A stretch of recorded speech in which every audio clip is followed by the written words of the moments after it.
It's your post-match on the Blue Room as Everton go to Manchester City and come away with something that I think many of us as fans are pretty shocked that it happened, to be honest with you. We're pretty shocked that we only conceded one goal.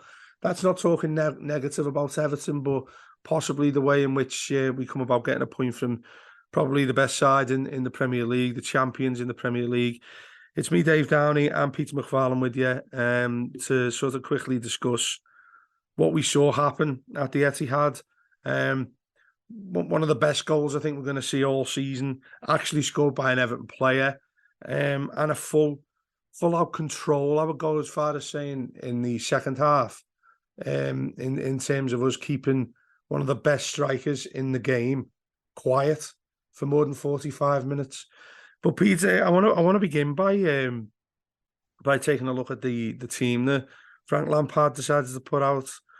I mean, with the context of this game, I think so many fans, and look, I'm not speaking for everybody here, but we're expecting us to come away from the Etihad with nothing.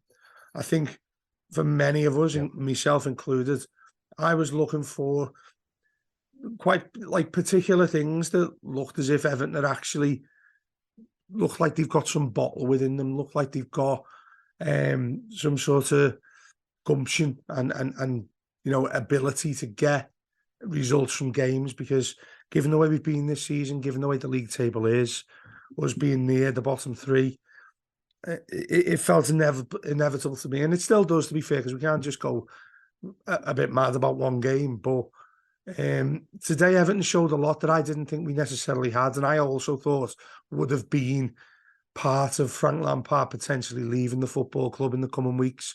But the way Everton performed today, the team he decided to put out, he impressed me today, did Frank Lampard. And let's start off with this back five he decided to play.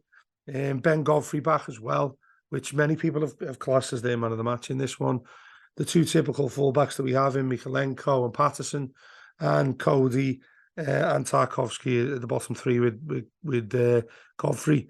What did you make when he made that side? Because I think when managers put out sides like that, Pete, you're automatically showing how you are expecting this game to go. You're paying a lot of respect to your opposition.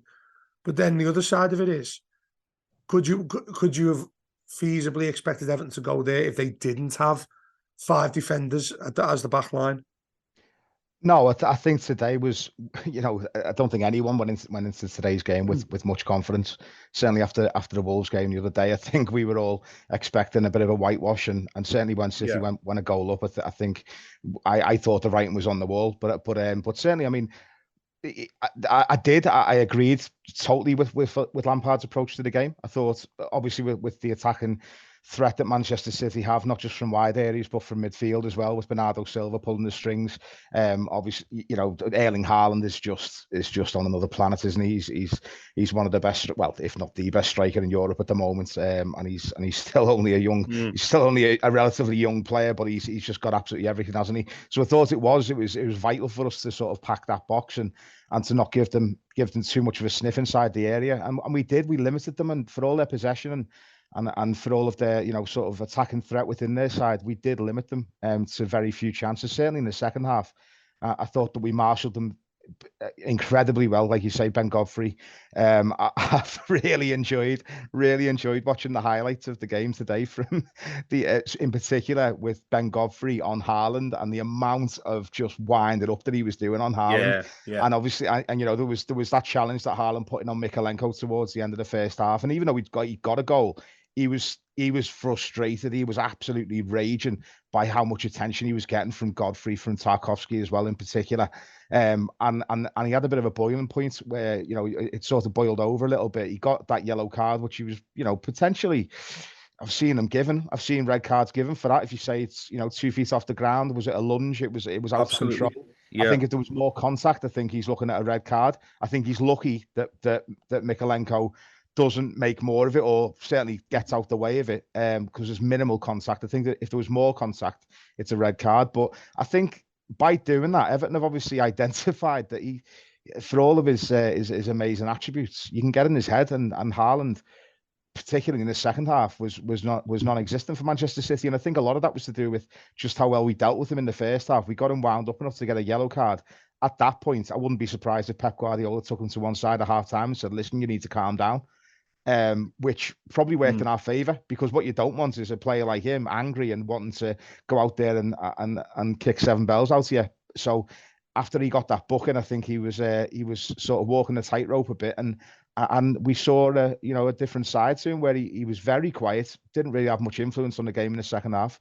But I think that a lot of that was down to just how well we played and the system that the Frank Lampard imposed on the team today. Yeah, I think that's spot on. I think that point on Haaland, I mean, that could be a blueprint for other sides, other managers, other teams who've got City coming up soon. They probably look at that and their eyebrows were raised quite high when they saw how Everton have dealt with them. I mean, the goal he scores as well, I actually thought it could have been prevented, because it goes right through Pickford so close to him. Obviously, he hasn't got a chance when it goes that low and close to his feet. But he gets quite fortunate that he's hitting it from behind him almost, isn't he? And he's just making sure it goes on target. It wasn't a finish by any means. And then, like you say, the way in which Everton have handled them, the way in which Godfrey, I mean, it was quite funny, and you'd love to hear the camera on the way the two of them were talking to each other. At times, it looked like they were having quite a nice laugh together, but then other times it looked like Godfrey was absolutely pissing him off. And you're absolutely right. I think that's the key to, and he's an 8 kids at the end of the day. People forget this because he's world class. I love watching him. I think he's fascinating to watch. I think I don't think we'll see anything, or we haven't seen anything like him in regards to somebody that big who's also that quick. You can't really get that from both. You can't get both of those factors from any strikers, really. You look at Mbappe, people are going to talk about, obviously, Messi, quite small lads, powerful lads in terms of they're quite powerful, but they're small in terms of the size of them. This fella just looks like he's got absolutely everything. For Everton to keep him quiet in the second half was, there should be massive credit for us for that. There's a lot more to take from this, I think, Pete, rather than just the results. Because, you're going to look at the Premier League table. We've only got a point from it, but we're by no means in a decent position to be saying, Everton have turned the corner and whatnot. But the confidence that team should take from this, each and every one of them. Now, there's the two lads that I think ended up with the ones that ended with us getting the point from the game are Cody and Tarkowski, who I thought were relentless against anybody who come into our penalty area. Against any time we received a cross, a set piece, whatever, those two were able to clear it. We had an outlet for once with Calvert-Lewin being back. I don't think he did particularly well, but he was there in that position, which we've been crying out for since he's been injured. Just somebody who can get us further up the pitch to start with. And we'll go on to talk about the goal in a sec from Damari Gray, because it was absolutely unreal. The finish, the audacity for him to take it. There are other players running up, and I bet you that each of them who were running up with him, like a Wobie, I think Decore was on at the time as well, we're going to be screaming at him to give him the ball. As soon as he shoots, they're probably fuming with him until it goes into that top corner, and then like, oh yeah, well done, mate. You're right not to pass me the ball. And I felt that Frank Lampard is highly justified in his lineup for this. I know we started by talking about that. I think he deserves a lot of credit himself in this one, because he's rightly so received a lot of flack given that dreadful performance against Wolves. The things he said after that game against Wolves weren't, I don't think they were too intelligent what he said, and I think he's an intelligent man. I think he's going to be a top class coach at some point, but he seems a little bit in limbo with certain things, what he likes to choose as manager. And obviously his staff are a big part of what he's trying to achieve.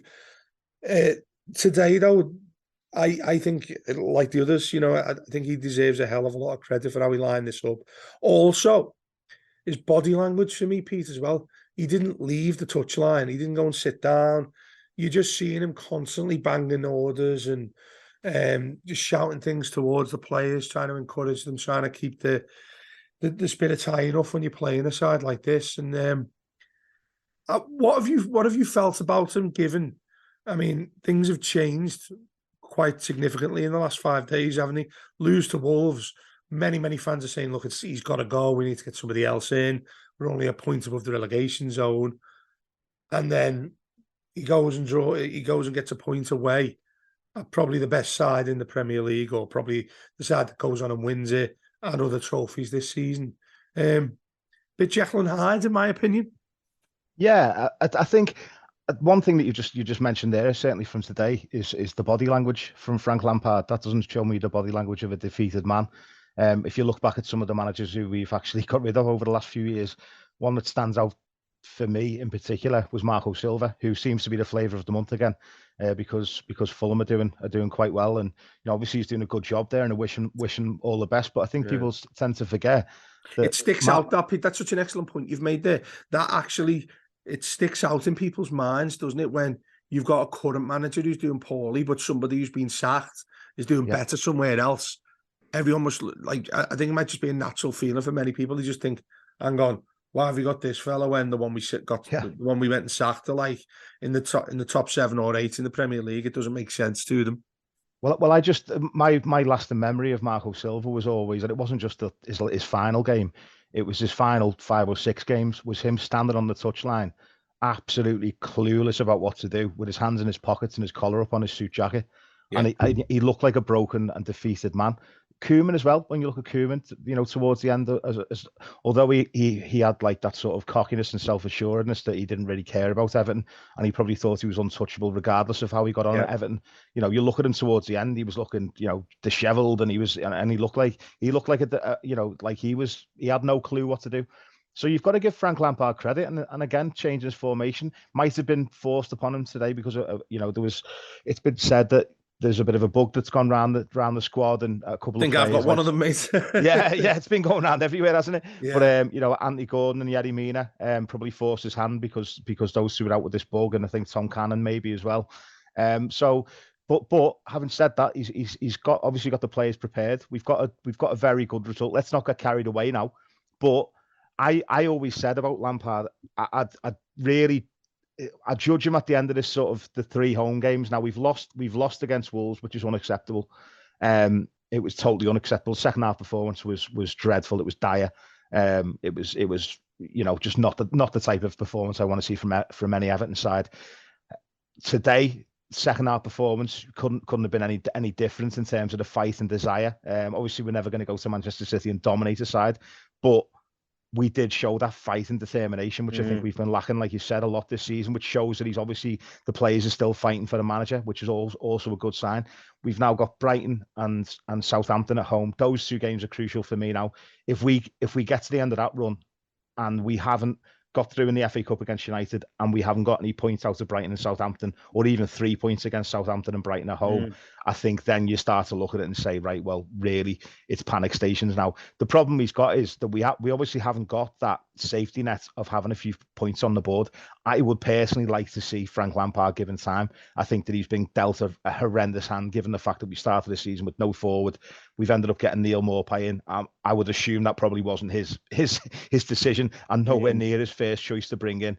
Obviously, with Calvert-Lewin out, he hasn't had his main forward. I feel like some of the players who were actually signed in the summer were signed with Calvert-Lewin in mind. So the likes of, Dwight McNeil, I think he's the type of player who literally gets the ball on the left-hand side and crosses the ball in, or he goes on the right-hand side and cuts in. But he needs a target man. He needs someone to aim at for him to, show his best and show his full potential.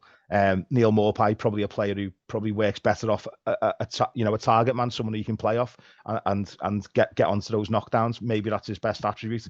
Personally, I don't see it, but maybe that was the idea with him. Obviously, without Calvert-Lewin, we haven't been able to really see the full potential of some of the players that we signed. So I think I personally am of the opinion that you've got to give him time. When you look at Mikel Arteta, for example, Mikel Arteta was written off at Arsenal, absolutely written off. They all wanted him gone. They were, if you see, I don't know if anyone watches the AFC TV lads or whatever it's called, that troops and all those. Yeah. They were absolutely calling for his head. They were slating him, and they kept coming out with this phrase: "Trust the process, trust the process." Now, I don't think we've got the luxury of being in a comfortable mid-table position where we can sort of, give him too long. But I I'm of the opinion still that I think that Frank Lampard long term can do a decent job for Everton, given the right backing and given the right players. Yeah, I mean, I mentioned that comment, Jekyll and Hyde, just before, and that's how I felt towards him, to be honest with you, because there are times I've looked at it and thought, this fella looks like he absolutely gets us. And look, I know that can be really insignificant for many fans, and it can be sentimental for others when we get a manager in. You just want them to love us. You want them to get us as a fan base. You want them to get us as a club. I think Lampard's done that. I think he did it towards the end of last season when we stayed up for the win over Palace at home.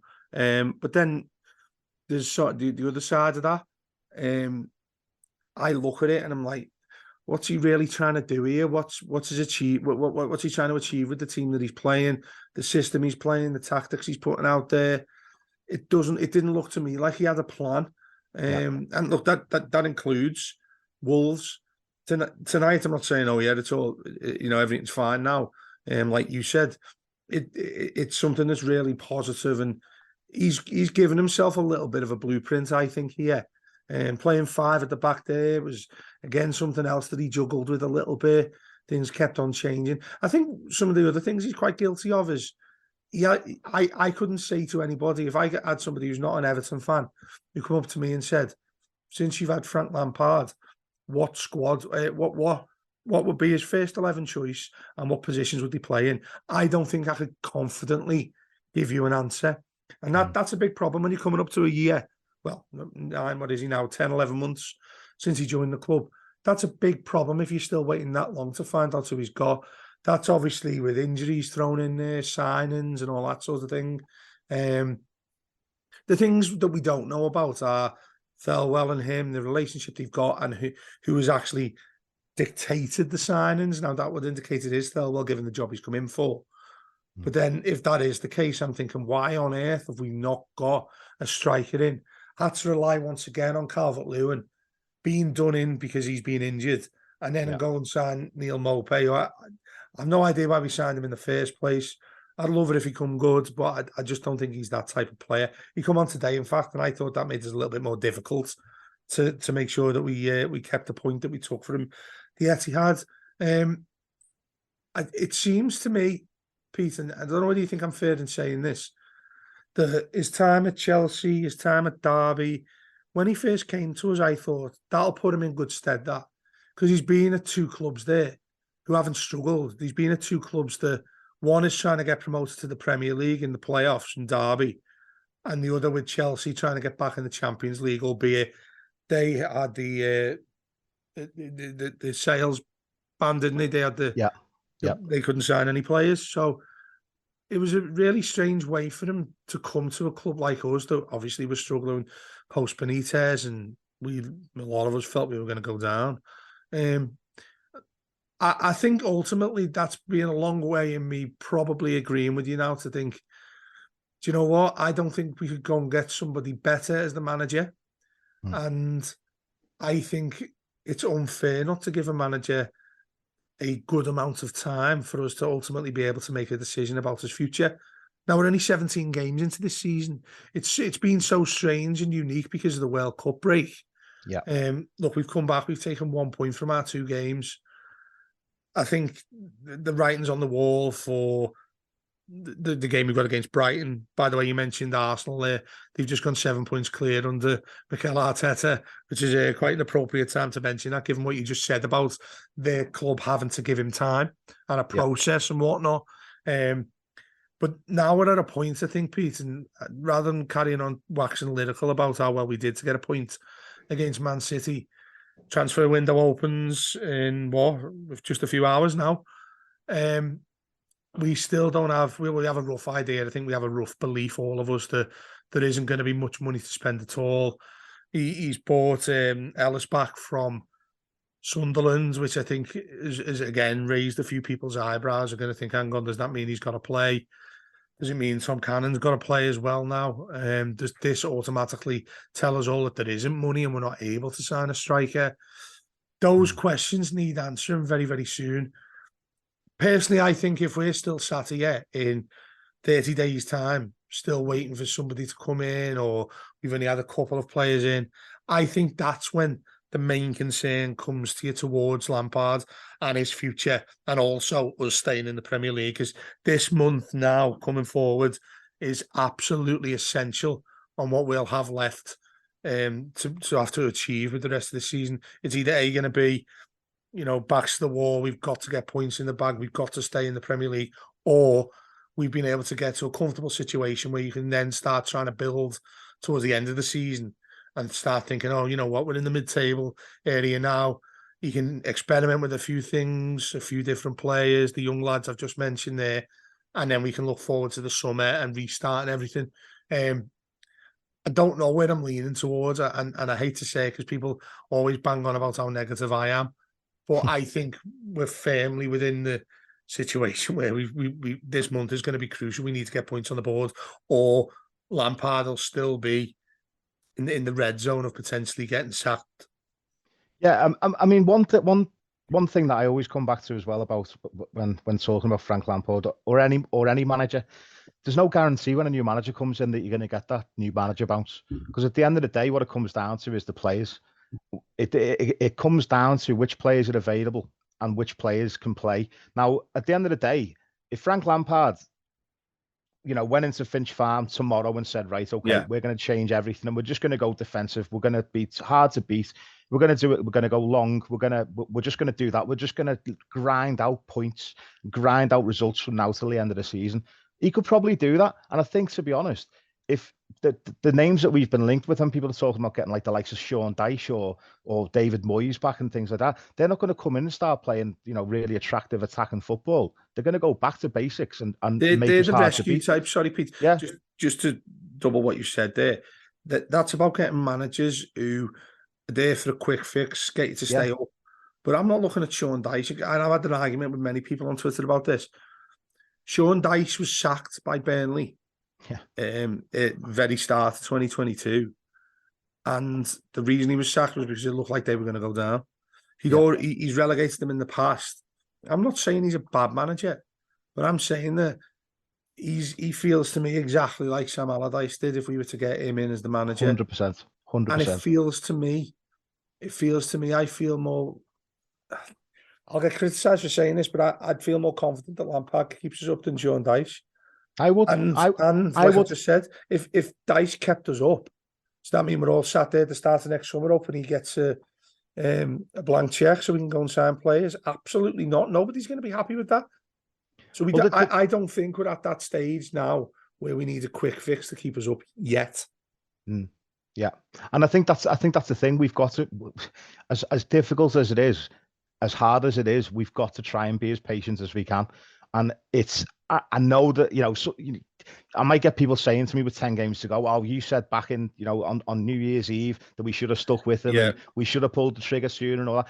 Like that, it might happen. I might be wrong. We've nailed ourselves to the mast here, mate, haven't we? but in my opinion, like you said as well, with the World Cup and everything, with the fact that we're not even halfway through the season yet, I still think there's plenty of points to play for. I feel like if the players can galvanise, if the players can show that fight and determination, which they've proven they've got in them today, they've shown that they've got that. What we need to do now, I feel like we're more comfortable when we're playing, when we're on the back foot. I always feel like we're more comfortable with the option to break. It's progressing and being able to go on the front foot and actually attack teams. And to do that, you've got to have the squad and you've got to have the players. And that's where my defense of Frank Lampard will always come back to, is the fact that we just don't have the players in that squad at the moment.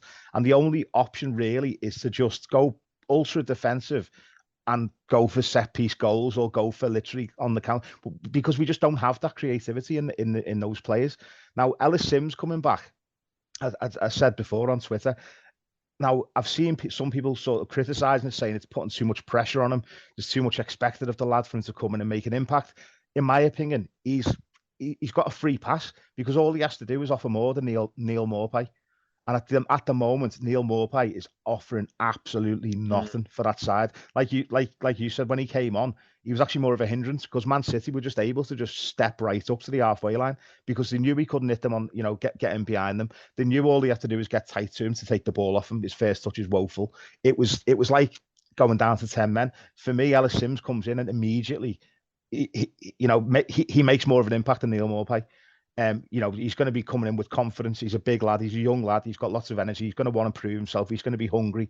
And they're the type of players you want to see in your side. Tom Cannon as well. I don't want to put pressure on him. Now Ellis Sims is a lot further down the line in terms of development than Tom Cannon. Tom Cannon's been banging him in for the reserve team, for the under 23s, under 21s, and and all the way through the age groups. But he doesn't have that league experience that Ellis Sims has got. Now, Ellis Sims has had 3 loans now, and he scored goals in each one of those loan spells. He's obviously on top form with Sunderland. He's coming in. He'll have the physicality of playing in the Championship as well. So he's used to that physical side of the game. He's coming up to 22, Ellis Sims. If he's not going to get a bigger opportunity and a better opportunity to make it, to make an aim for himself at Everton. And I just feel like, sometimes you just need that spark, and maybe it is Ellis Sims, maybe it's someone who comes in January in the transfer window. But yeah, we certainly need something, Dave, and as I say, we just need that spark. We need something to just kickstart our season. Yeah, and if you're, like I said at the start, if you're looking ahead to a transfer window and the indications of Ellis Sims coming back in, it indicates that there won't be money probably at all, I would suggest. Given that you bring back a 21-year-old who's been at Sunderland, you bring them back the day before the start of a transfer window, doesn't really indicate that you're going to be out there spending loads of money. They should have had this sorted. Yeah. Dave. Oh, yeah. But I mean, the side of that, mate, is how many times we said that before in windows. As soon as the summer one closed, every single Everton fan will be has been looking at each other saying, "Where's the striker?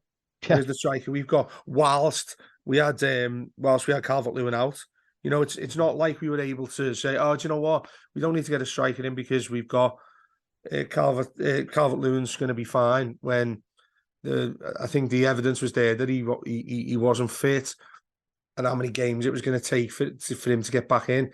Important games that we should be winning at home against lower Premier League sides that we've competed with towards the end of last season.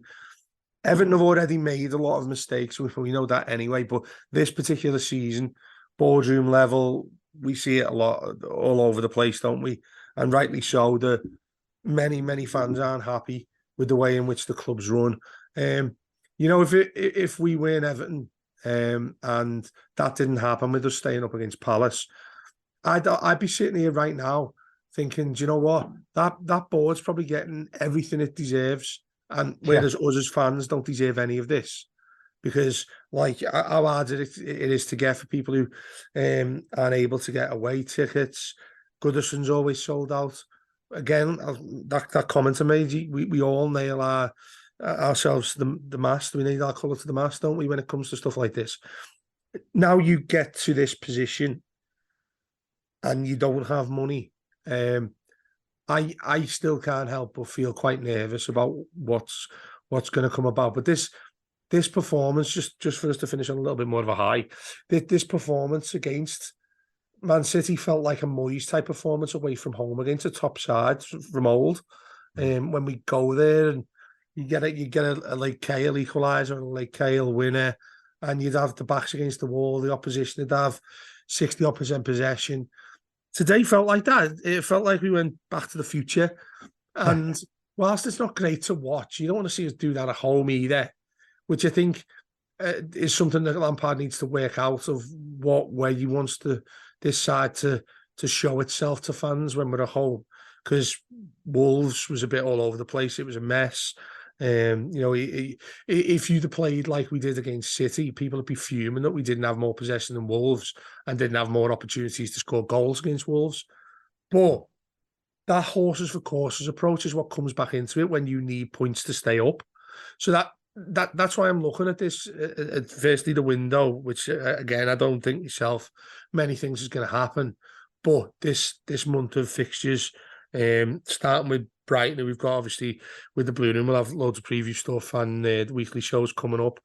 It's that game against Brighton, who've been beaten 4-2 by Arsenal today. But the final thing for us to talk about, Pete, Damari Gray's goal. Oh. Now, when that happened, mate, I was falling all over the place. Actually, could not believe he did it. But a lot of people, and I said it quite rightly, and I've got a friend who's a Leicester fan who said this about him. He's one of the most infuriating footballers you can imagine, because he has all the tools. He's really quick.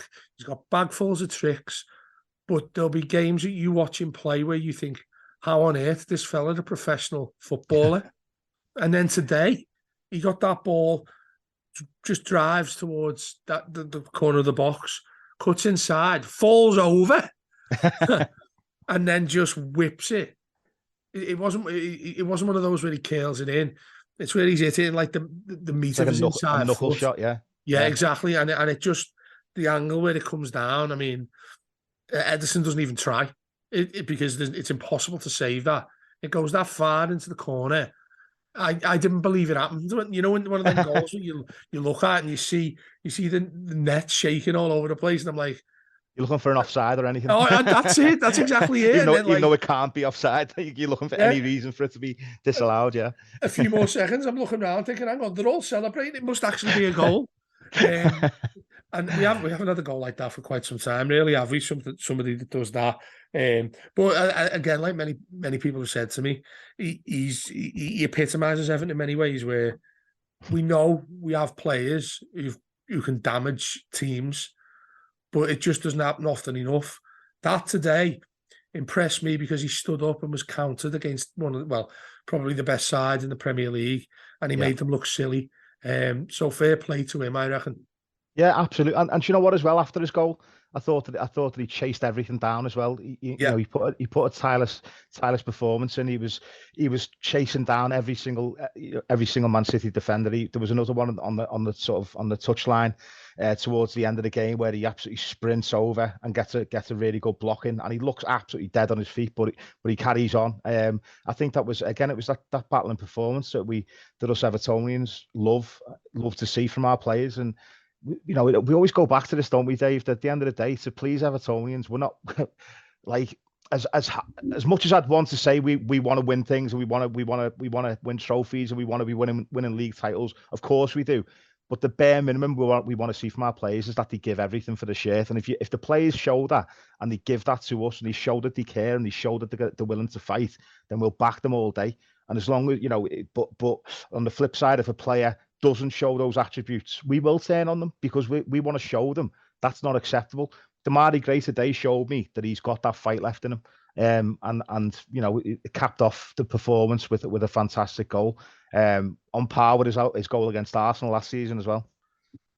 Yeah, absolutely right. And that, again, it's frustrating as much as it is delighting, isn't it? That it delights you because you know what he's got to do, but how often does it happen? Not often enough, but thankfully today it got us a point. I've got a feeling as well that that'll come to be a crucial point at the end of the season when we're looking back on how we did. Let's hope it's just about talking. We finished, I don't know, 10th instead of 11th rather than 17th instead of 18th. But you never know, do you? Thanks a lot, Pete. I have to say to you, mate, as a big part of what we do on the Blue Room, Happy New Year, and thanks for everything in 2022. Thanks a lot, Dave, and Happy New Year to you as well. Let's hope 2023 is a really good one for you as well. Thanks to you for all the work that you do on the Blue Room. I'm sure every Evertonian listening really appreciates all the work that you do, and it's great to see you back on top form. No, thank you, mate. Really appreciate that. And everyone, I mean, we get so many messages.